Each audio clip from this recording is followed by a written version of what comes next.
To other news, questions have been raised about the family life of 6-year-old Kiesha Abrahams, the toddler who was reported missing from her Western Sydney home on Sunday. The search continues in bushland around her house, where she lived with her mother and stepfather. ABC reporter Dina Rosendorf is at the home in Mount Druitt and is following the police investigation. They door-knocked the local area last night until 10 o'clock and today they've resumed their search.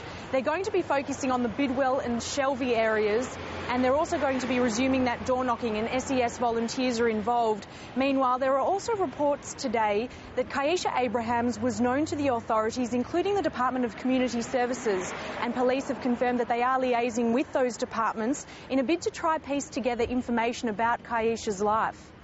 Dina, what's known about the little girl's movements in the last few weeks? Tracy, very little is known. We know that she hasn't attended school for the last 3.5 weeks. In fact, she hasn't been seen by anyone other than her mother and her stepfather for those 3.5 weeks. The last time anyone else saw her was when her younger brother Levi was born and her grandmother saw her at hospital. Now, police are urging anyone who may have seen her in that intervening time to come forward and report that sighting.